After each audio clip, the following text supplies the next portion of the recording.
میرے بھائیو یہ حدیث صحیح ہے کہ خواب مبشرات میں سے نبوت کا 46واں حصہ بھی اس کو جو کہا گیا ہے نا کہ خواب بندہ مومن کا سچا خواب، یہ نبوت کا 46واں حصہ. اس کا کیا مطلب ہے؟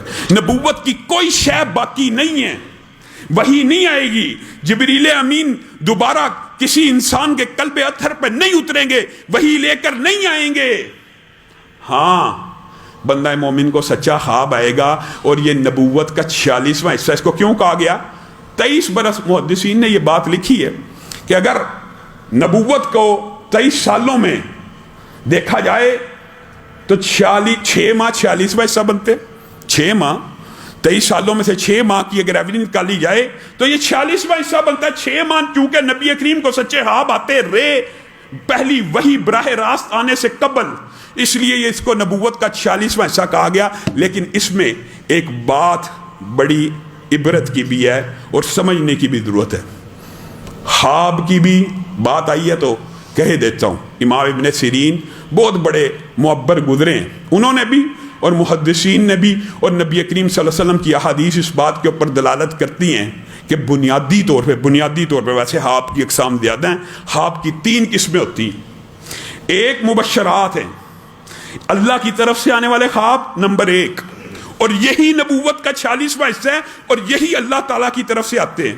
نمبر 2 دوسری قسم کون سی ہے؟ جو شیاطین کی طرف سے ہوتی ہے، ابلیس کی طرف سے ہوتی ہے. ابلیس وہم وسوسہ ڈالنے کے لیے بھی خواب میں بھی آ جاتا ہے. اور میں آپ کو یہ بات بھی بتلانا چاہتا ہوں، بعض لوگ یہ سمجھتے ہیں اس کو اللہ رب العزت نے یہ طاقت دی ہے، جنات کو بھی دی ہے، اس کی ذریت کو بھی دی ہے کہ وہ بالمشافہ بھی انسانی شکل میں آ کے بھی آپ کو وسوسہ ڈال سکتا ہے. آپ کو ادراک اور شعور نہیں ہوتا. اور مقام بدر کے اوپر انسانی شکل میں آیا. جبریل اور میکائیل کو دیکھا، قرآن پاک میں پورا واقعہ موجود ہے. انشاءاللہ جب وہاں پہ پہنچیں گے آپ کے سامنے تفصیل سے رکھیں گے. کیا کہتا ہے؟ انی ارا، میں وہ دیکھ رہا ہوں جو تم نہیں دیکھ رہے. الٹے پاؤں پھر گیا اور کیا کہتا ہے کہ مجھے اللہ سے خوف آ رہا ہے کہیں اللہ نے جو مدت مجھے دی ہے وہ آج اللہ ختم ہی نہ کر دے. ابلیس کی طرف سے، شیاطین کی طرف سے بھی خواب آتے ہیں. یہ کیسے پتا چلے گا کہ یہ خواب رحمانی ہے، اللہ کی طرف سے آیا، یہ بات شیطانی ہے؟ یہ کیسے پتا چلے گا؟ یہ ایک تو انسان کے اندر نیچرل فطرت ہوتی ہے جو اخذ کرنے کی صلاحیت رکھتی ہے. دوسری بات ہے یہ بات آپ نے معبر کے پاس لے کے جانی. اور تیسرے خواب کی جو مشہور قسم ہے وہ کیا ہے؟ تیسرے خواب ایسے آتے ہیں جو انسان کی خواہشات، خیالات یا بدخوراکی کی وجہ سے ہوتے ہیں. خواب کئی ضروری نہیں ہیں. 2 قسمیں بنیادی: خوشخبری والے اللہ کی طرف سے، اور تنبیہ کے طور پہ بھی اللہ کی طرف سے خواب آ سکتا ہے، تدبیر کے لیے بھی اللہ کی طرف سے خواب آ سکتا ہے. یہ مبشرات کے آگے قسمیں ہیں. یہ لمبا چوڑا ایک موضوع ہے، لیکن ایک مختصر سا آپ کے سامنے خلاصہ رکھنا چاہتا ہوں تاکہ آپ کا یہ کنسیپٹ بھی کلیئر ہو جائے. انسان کو اگر کسی چیز کا خوف ہے، کسی چیز سے انسان ڈرتا ہے، وہ خواب میں آئے تو یاد رکھیے یہ خواب شیطان کی طرف سے بھی ہو سکتا ہے اور آپ کے اپنے خیالات کے بخارات بھی ہو سکتے ہیں. ان دونوں میں کیسے تمیز اور تقسیم کرنی ہے یہ پھر آپ کے خوف، احساسات اور جذبات کے اوپر ڈیپینڈ کرتا ہے. اور معبر آپ کو بتائے گا کہ یہ کیسے پتا چلے گا یہ شیطان کی طرف سے یا بدخوراکی کی طرف سے. جو بدخوراکی یا انسان کے خیالات اور خواہشات کے خواب ہوتے ہیں، مثال دے رہا ہوں، ایک بندے کی خواہش ہے میرے پاس یہ آ جائے، جہاز آ جائے، پلازا آ جائے. رات کو خواب دیکھ رہا ہے جہاز آ گیا، پلازا آ گیا. یہ اس کی خواہشات خواب کے روپ میں آ گئی. یہ بالعموم کی بات کر رہا ہوں. اسی طرح انسان اگر کسی سے محبت کرتا ہے وہ خواب میں آ گیا، یہ اس کی خواہشات ہے.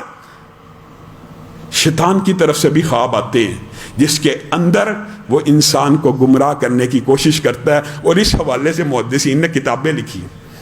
نبیوں کے خواب تو حجت ہیں. بتائیے کیا امتیوں کے خواب حجت ہیں؟ یاد رکھیے کوئی ایسا خواب جس کے اندر آپ کو شریعت کے خلاف حکم دیا جا رہا ہو، شریعت کے خلاف حکم دیا جا رہا ہو، وہ خواب کبھی رحمانی نہیں ہو سکتا، وہ خواب شیطانی ہے. واضح شیطانی خواب پہچاننا دلیل کیا ہے؟ شریعت کے خلاف حکم آ رہا ہے. معاذ اللہ ایسے امت میں بے وقوف لوگ گزرے ہیں. خواب آیا کہ بیٹے کی گردن پہ چھری کو چلا دو، وہ بندہ اٹھا اس بدبخت کو علم ہی نہیں کہ یہ نبی کا خواب مبشرات میں سے تھا ابراہیم کا. اس نے سوچا شاید میرے اوپر بھی اللہ تعالیٰ نے یہ وحی کر دی ہے. اس نے بچے کی گردن پہ چھری چلا دی, معاذ اللہ. یہ خواب شیطانی ہے. آپ کو یہ ساہیوال کے, سرگودے کے اور پاکستان کے اندر اس طرح کے واقعات ملے ہوں گے. پیر کے پاس جاؤ, آپ کو پتا اس پیر نے 30 اپنے مریدوں کو ذبح کر دیا. ان کو خواب آیا تھا کہ پیر تمہیں ذبح کرے گا اور زندہ کر دے گا. یہ خواب روحانی ہو سکتا؟ یہ خواب جس کے اندر خلاف شریعت اعمال کا حکم دیا جا رہا خواب آئے. چاہے یہ بات بھی یاد رکھیے, امام ابن سیرین نے یہ بات بھی لکھی ہے. یہ اس کے اندر تمیز کرنا بڑا مشکل ہو جاتا ہے کئی مرتبہ. ہاں یہ بات حقیقت ہے کہ ابلیس لعین شیطان خواب کے اندر بھی نبی محترم کا روپ اختیار نہیں کر سکتا, لیکن انسان کو یہ مغالطہ ضرور دے سکتا ہے کہ میں ایک نیک بزرگ ہوں, یا انسان کے کان میں کسی چیز کی پھونک مارے.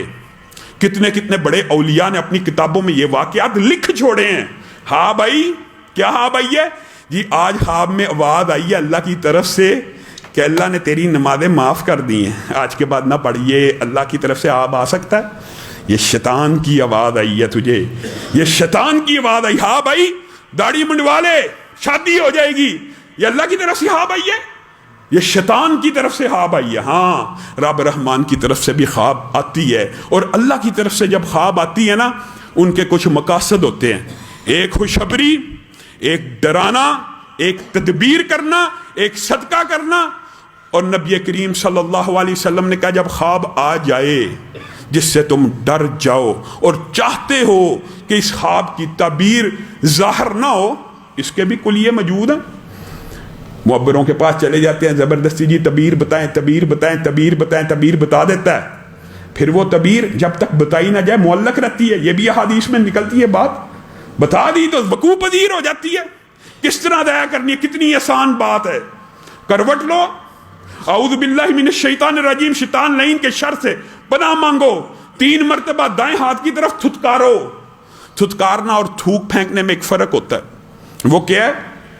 تھوک معدے سے آتی ہے, اور تھتکارنا کہتے ہیں جو لعاب زبان کے اوپر ہی موجود ہو اس کو تھتکار دیا جائے, بس معدے کے اندر سے تھوک نہیں لانا.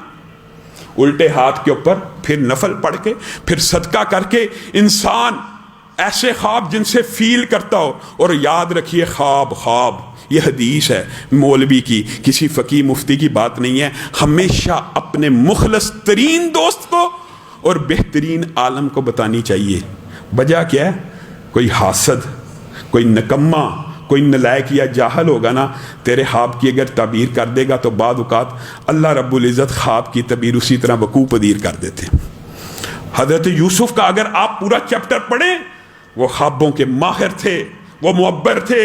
اللہ تعالیٰ نے ان کو یہ علم بخشا تھا کہ جو بندہ خواب دیکھتا وہ یہ بات بھی جج کر لیا کرتے تھے کہ یہ خواب احلام میں سے ہے, یعنی خیالاتی ہے, نفسانی ہے, خواہشات میں سے ہے, یا اللہ کی طرف سے ہے, یا تدبیر کے لیے. آپ نے دیکھا ہوگا تقدیری خواب کی بھی تعبیر حضرت یوسف نے بتلائی.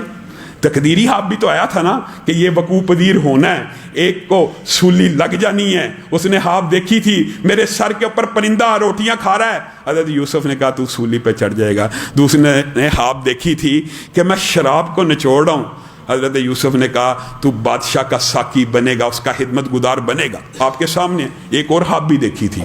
اس کا مطلب ہے خواب صرف تنبیہ, آئندہ آنے والے واقعے کی خبر نہیں ہوتی, تدبیر کے لیے بھی آتی ہے بندہ مومن کی. کیا خواب تھی وہ آپ سب کو پتہ, مشہور واقعہ. 7 بڑی گائیں چھوٹی گائیں کھا رہی ہیں. حضرت یوسف نے اس کی تدبیر بیان کی. تدبیر یہ ہے کہ تم 7 سال کھیتی جو نکلے اس کو سٹاک کرو, اگلے 7 سال تنگی کے آنے والے ہیں. تو خواب کے اندر کوئی اور سلسلہ باقی نہیں ہے. یہ بات یاد رکھے, 2 باتوں سے آپ نے بچنا ہے. وحی کا کوئی سلسلہ امت کے اوپر باقی نہیں ہے, کوئی سلسلہ سوائے سچے خوابوں کے. یہ جو سارے صوفیوں نے باتیں بنائی ہیں یہ من گڑت ہیں. کشف ہو جاتا ہے, پردے اٹھ جاتے ہیں. ان کے پردے اللہ معاف کرے, پھر ہم کہیں گے تو گستاخی کے الزامات لگا لیتے ہیں. ان کے پردے شیاطین اٹھاتے ہیں. اللہ کی طرف سے نہیں ہو سکتا، کیونکہ نبی کریم صلی اللہ علیہ وسلم نے فرما دیا کہ وحی کے سلسلوں میں سے صرف سچے خواب باقی ہیں، باقی یہ جو کشف کی کہانی ہے، وحی کے سلسلے، فرشتوں کی آمد جامد ابھی بھی جاری و ساری ہے، یہ سب جھوٹ ہے۔ ایسے سوشل میڈیا پہ آپ کلپ اٹھائیں، معاذ اللہ دعویٰ کرنے والے موجود ہیں، نعوذ باللہ بندہ کیا کہ جی میکائیل بھی میرے ماتحت ہیں، نعوذ باللہ اسرافیل بھی میرے ماتحت ہیں، فرشتے ہمارے گھر بھی آتے ہیں، یہ کیا سلسلہ؟ سب جھوٹ، کذب بیانی۔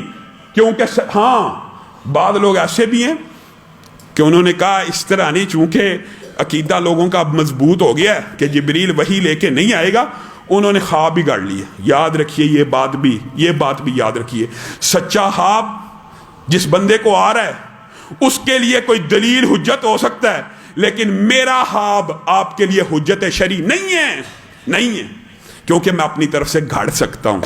میں کہوں میں نے خواب دیکھا یار آپ یہ کام کرو، آپ کے اوپر وہ حجت شرعی نہیں ہے۔ اگر خواب میں کام کروانا مقصود تھا تو اس بندے کو آ جائے گا، ہاں مشورہ دیا جا سکتا ہے۔ یہ صرف سچ جھوٹ کی وجہ سے کہہ رہا ہوں، کیونکہ سچ جھوٹ کا کیسے فیصلہ کیا جائے گا؟ لوگوں نے معاذ اللہ یہاں تک خواب سنا دیے کہ نبی کریم صلی اللہ علیہ وسلم آئے تھے، انہوں نے کہا تھا کہ مجھے ٹکٹ دیا جائے۔ معاذ اللہ نبی کریم صلی اللہ علیہ وسلم کو ٹکٹ کی ضرورت ہے پاکستان آنے کے لیے، آپ مجھے اپنے ادارے میں ٹھہرانا اور پھر مدینہ کی واپسی کی بھی ٹکٹ دینا، معاذ اللہ۔ یہ خواب کسی امتی کے کسی دوسرے کے لیے حجت نہیں ہے، یہ جھوٹ کا ایک دھندا اور کاروبار خوابوں سے چلا ہوا ہے، آپ نے یہ بات بھی سمجھنی۔ آگے چلیے۔